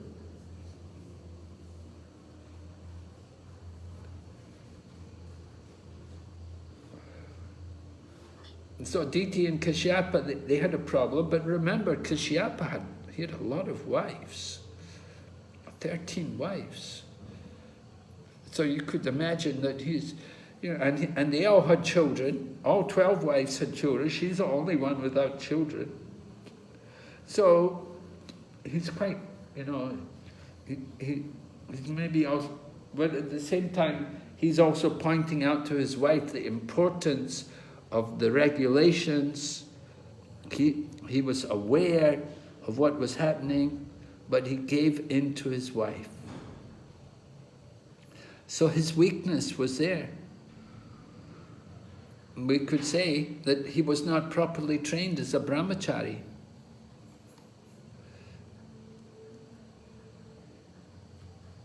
Maybe he didn't go through the brahmachari training. But certainly he was a very powerful husband. All 13 girls wanted to marry him. They chose him as their husband. So he definitely had some good qualities. I don't think all the 13 girls picked their husband just on the husband's looks. Why would they pick Kashyapa as their husband? What was the motivating force? Well, he was a very senior person in the universe, very respectable. The son of Marichi was very well known. So he appeared to be a suitable husband. But still, it was arranged by the will of Providence. They fell down. They did something which was not according to religious principles. And the result was, we got birth of the two demons, right? So relevant principles for Krishna conscious Grihastha life. Certainly, it's important. We make vows for regulative principles. So we have to be very strong in Krishna consciousness. The force of material nature, Prabhupada said, everyone's affected by sex desire. It's natural. So you have to take care to avoid it at these inauspicious times. Definitely we don't want to be overwhelmed.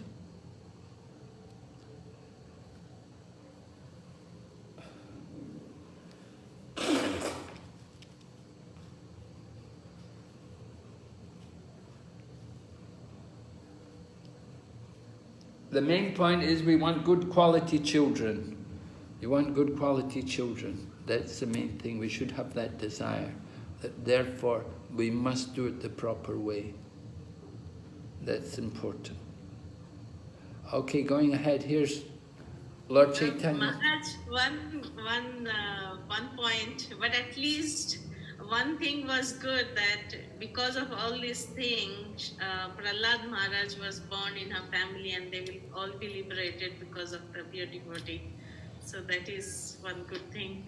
Although I'm not saying that's why we have to, desire for demon sons, but I'm saying because it is arranged by Krishna, she is actually getting a grandson who is a pure devotee of Krishna. Yes. Yes. So that was because of her good qualities, because there were some good things in her. Her penitence and repentance and her faith in her husband and like that. Okay, so what about this, the contribution of Lord Chaitanya to human society? During the age of Kali, there is no discipline in sex life. How then can one expect good children? Certainly, unwanted children cannot be a source of happiness in society. But through the Krishna consciousness movement, they can be raised to the human standard by chanting the holy name of God. That is the unique contribution of Lord Chaitanya to human society. So of course, Prabhupada gave us the Garbhadan Samskar. The Garbhadan Samskar, we're not practicing just some ritualistic ceremony, but the real Garbhadan Samskar is the chanting of the holy names. And Prabhupada prescribed that we should chant 50 rounds before attempting to conceive a child.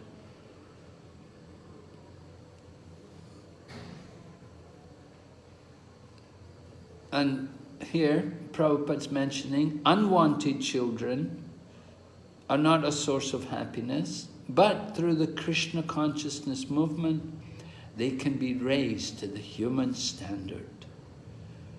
Remember, we were saying Lord Shiva places these ghosts in the womb of people who don't follow the religious principles.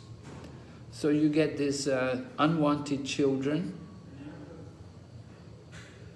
but they can be raised to the human standard by chanting Hare Krishna. And this is the special contribution of Lord Chaitanya to the human society. So, Kali Yuga, everyone's a fallen soul.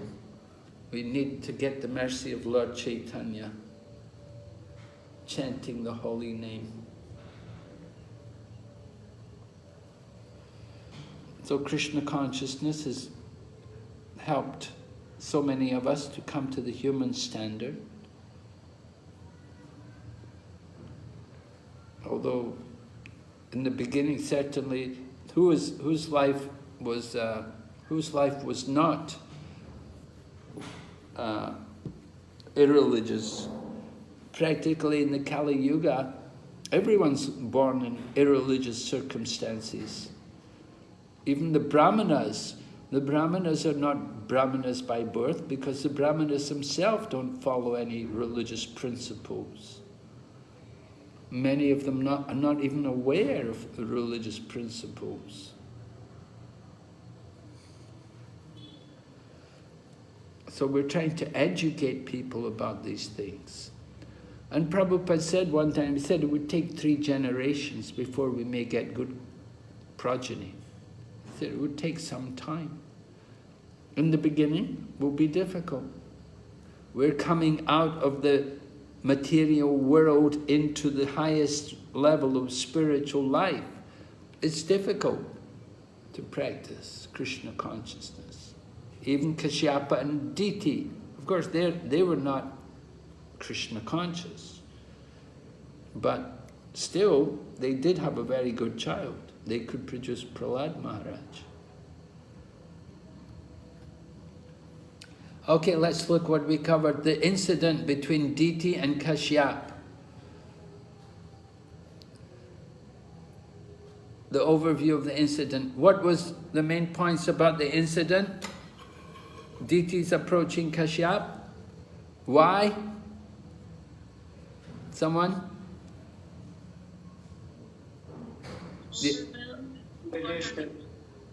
What? Because she was overwhelmed for sex desire. Yes, and at what time did she approach him? In the inauspicious time in the evening. Right. Why was that inauspicious? Because that time Lord Shiva and all the ghosts, they travel the universe. Right. So it was certainly inauspicious time. Okay. And then? Lord Shiva is an ideal example for devotional life. Yes, that's in text 29. Lord Shiva is materially detached, which are appropriate for devotional life. Is materially detached. Well, that may not be so appropriate for devotional life, just to be materially detached. Do you really think that's good? You know, to be materially detached is not so much essential. If you're too much detached, it's not good for devotional life. He's continuously meditating on Krishna. Oh yes, well, yes. Is he meditating on Krishna? Who is he meditating on? Who does Lord Shiva meditate on? Vishnu. Who? Vishnu, right? Krishna only. Sankarshan. Sankarshan. Usually Sankarshan. But we do say he's a Vaishnava. He's a Vaishnavam Yata Shambhu. So, yes, Sankarshan. Just to read. But Maharaj, detachment and knowledge are two essential components for progressing in Krishna consciousness. Yes, but if it's detachment alone without devotion, it's not good. Right? If you have this detachment without devotion to Krishna, then that can be Falgu Vairagya.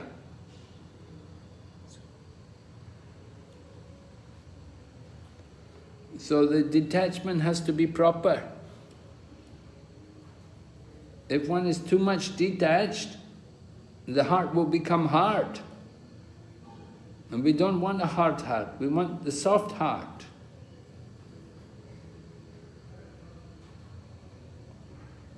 But Maharaj, our detachment is dovetailing all our possessions, all our activity in the service of Lord Krishna. Well, yes, if that's what you mean by detachment, if you mean to use everything in the service of Krishna, then that's all right. But if you just want to be detached, and just to give up everything, that's not good. But if you connect if your renunciation is in relation to Krishna, it should be yukta vairagya, right? It must be yukta vairagya. It must be in relation to Krishna, in relation to devotional service. Otherwise, that renunciation will be false renunciation.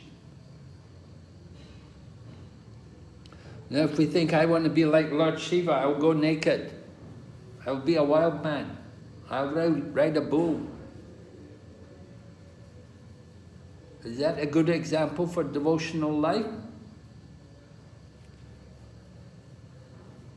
So Maharaj, my question, still there is a doubt that Lord Shiva was in the mode of that detachment, or he was engaging in the service of Lord Krishna. But externally, it is seen that he had detached everything, and he was not wearing properly. He was wrapping snakes on his neck, etc., showing the very, very symbolic representation of highest degree of detachment. Well, the snakes on his body, they represent Sankarshan. He meditates on Lord Sankarshan. That's how it's described in Bhagavatam, that these snakes on the body of Lord Shiva are representations of Sankarshan. So one has to understand everything in the proper way. Now Lord Shiva, yeah, he appears to be very detached, but at the same time he has his wife. You know, he has a wife. So you could say he's not so detached. Yeah. But Maharaj, he was in mode of Yukta Vairagya or Falgu Vairagya? Lord Shiva is Yukta Vairagya.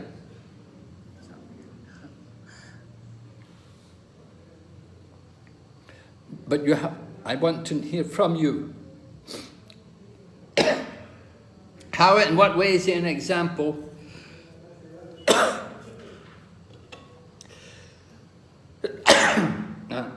Sorry, excuse me. In what way is Lord Shiva an example of devotional life?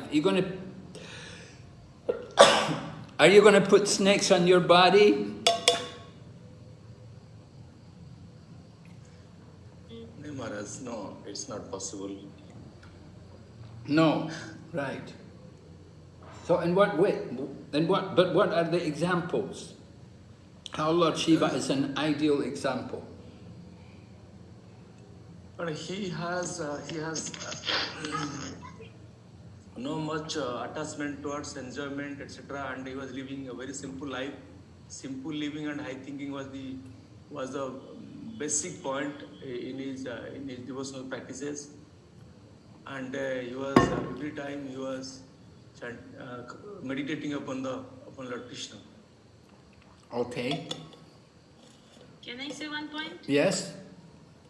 So he had material energy under his control. Parvati is actually material energy, and which is under his control. But he did not.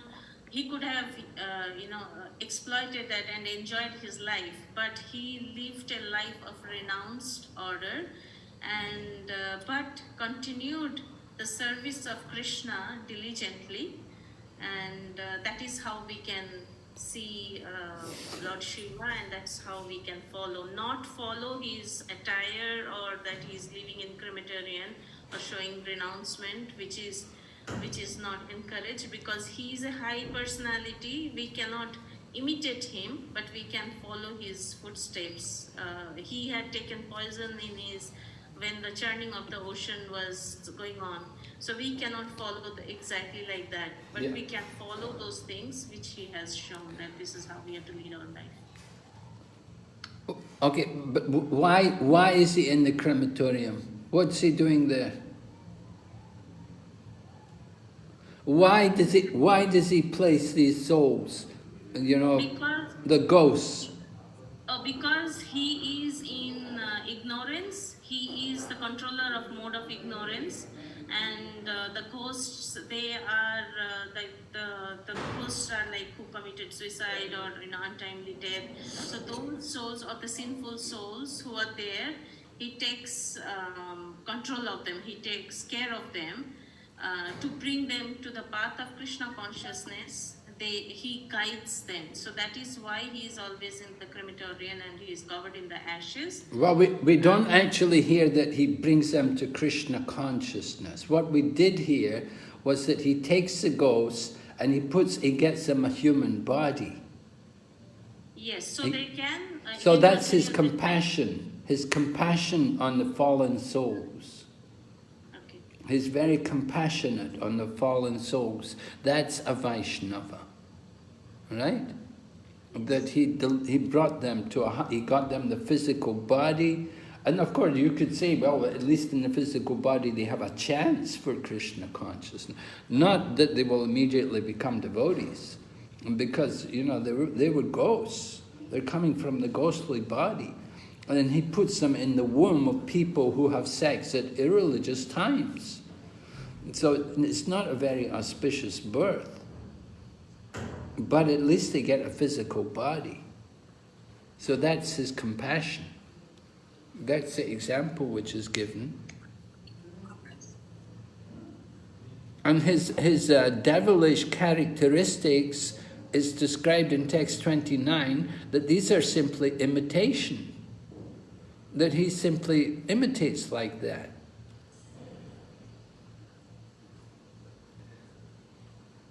Prabhupada writes the purport here of text 29, that he's the incarnation of the mode of ignorance and one of the three deities representing the Supreme Lord. As his representative, Lord Shiva is identical with the Supreme Personality of Godhead. He's very great, and his renunciation of material enjoyment is an ideal example of how one should be materially unattached. One should therefore follow in his footsteps and be unattached to matter, not imitate his uncommon acts like drinking poison. So we should be unattached to matter. But, of course, we're not going to be able to be like Lord Shiva, to go naked and things like that, snakes on the body, cover the body with ashes. But the example of detachment from sense gratification, that's important. And compassion on the fallen souls, compassion on those ghosts, placing them in bodies, that's important. All right, and then the qualities and behavior of Prahlad in relation to our personal application. The qualities and behavior of Prahlad described in text 46 up to 50, right?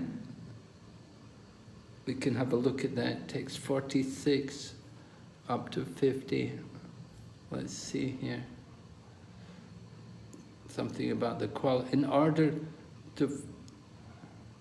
It said, in order to follow in his footsteps, saintly persons will try to emulate his character by practicing freedom from animosity, just as the purifying process rectifies gold of inferior quality. So this is Prahlad Maharaj. Everyone will be pleased with him because the personality of Godhead, the supreme controller of the universe, is always satisfied with a devotee who does not wish for anything beyond him. So this is a nice quality for a devotee. Everyone will be pleased with him. Just like the Goswamis of Vrindavan, Dira Dira Jana Priyo Priyakaro. They were loved by the gentle and by the ruffians because they were very dear to Krishna. So therefore everyone loved him. And that's the same with Prahlad Maharaj. That topmost devotee of the Lord, text number 48, will have expanded intelligence and expanded influence and will be the greatest of the great souls. Due to mature devotional service, he will certainly be situated in transcendental ecstasy and will enter the spiritual sky after quitting this material world. So he's really a great devotee. He will be virtuously qualified, reservoir of all good qualities. He will be jolly and happy in others' happiness, distressed in others' distress, and will have no enemies. He will be a destroyer of the lamentation of all the universes, like the pleasant moon after the summer sun. So these very nice examples here, how he will be happy when others are happy. Our tendency is when we see others happy, we're jealous, we don't like it. But Prahlad, when he sees others in distress, he will also feel distressed. When we see someone in distress, we like it. But Prahlad, he would feel distressed. So it shows the mood of the pure devotee. And then text 50, your grandson will be able to see inside and outside the Supreme Personality of Godhead, whose wife is the beautiful goddess of fortune. The Lord can assume the form desired by the devotee, and his face is always beautifully decorated with earrings. So this is the qualities of the Uttama Adhikari seen in Prahlad Maharaj. Preaching application. We gave examples how husband and wife could cooperate for spiritual advancement. And then the role of Lord Shiva. The role of Lord Shiva, we spoke about placing the child in the womb. The incident between Diti and Kashyapa teaches us about Krishna-conscious grihastha life. Prabhupada would say, it's like going to a feast and fasting. Right? That was one example Prabhupada gave about Krishna-conscious householder life. You go to a feast, you fast. Positive and negative aspects of Diti's actions and discuss their result. So that was given to us by Kashyapa, the positive and negative aspects. Okay, are there any questions, comments on this? Motherji said, Yeah? devotee is going to office with fasting. What does it do? Prabhupada said married life is like going to a feast and fasting. because Prabhupada said householder life, the opportunity is there for sense gratification anytime. So you have to control your senses. Just like you go to a feast, there's a lot of prasadam on the table, but you're not going to eat. You may be fasting. So family life is a bit like that. Householder life. Sense gratification is there. You could eat a lot. You have your fridge. You have food there in the fridge. You can go and eat something. You can do a lot of things. Family life. You have your own home. Maybe you watch television, watch movies and things like that. Nobody's there to check on you what time you wake up in the morning. You're a grihasta. You know, you wake up late in the morning, you don't care about, I'm a grihasta. So you have to be strict in family life.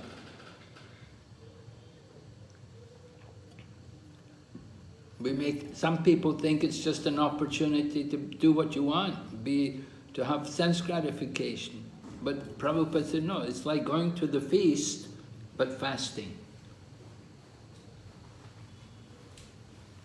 You have to control. And Prabhupada also described householder life. He said, when they cook food, they should call out, food is prepared in our home. Anybody's hungry, come and eat. Anybody's hungry, come and eat. They should call out and invite people to come and eat.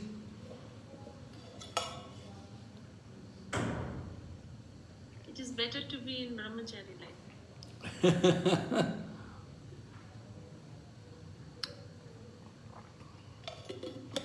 But then our ladies won't have any husbands. That's not good. All the ladies have to get married. Yes, the men should be all brahmachari and the ladies should all get married. Right? Maharaj, I have listened to one lecture from Prabhupada where he was saying that ladies should be serving their husband, so when they die, they will be naturally having attachment to their husband, and when they die, they will be thinking of their husband, and in the next birth, they will take birth as a man. Then they will do pure devotional service and go back to Godhead. So we are anyway in miserable situation. We can't go back to Godhead in our woman body. That's what it's saying. No, women can also go back to Godhead. Krishna says in Bhagavad Gita, Shriyo Vaishyastata Sudras Tepi Yanti Paramgatim. Even though we have lower birth, we can attain the supreme destination. So women can go back to Godhead. But not depending on husbands, right? I mean, there are some family where women are much more higher in practicing Krishna consciousness than men. So if she's thinking about men, about her husband during her death time, I hope she will not fall down instead of going up. Yes, it's not the same for everyone. Sometimes husband will help the wife. Sometimes maybe a burden. Anyway, it's up to Krishna. Krishna knows the heart. In the heart, you have to be attached to Krishna. And you have to see your husband, the Krishna's in your husband's heart as well. And by the arrangement of Krishna, somehow you have a husband. So you have to be a faithful wife to him.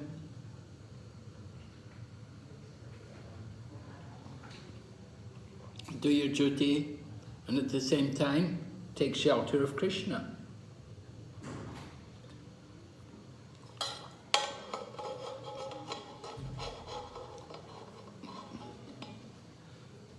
So, yes, but you can go back to Godhead. Don't doubt. You can go back in this life. So, just take shelter of Krishna. Serve your husband nicely. Be faithful, be chaste. And Krishna will bring you back home, back to Godhead. Okay, any other questions, comments?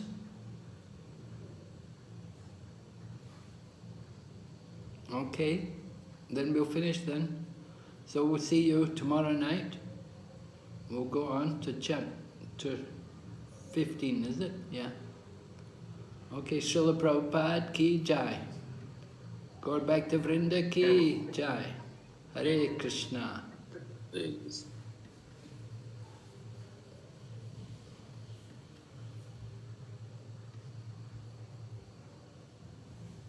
Hare Krishna. Hare Krishna, Maharaj.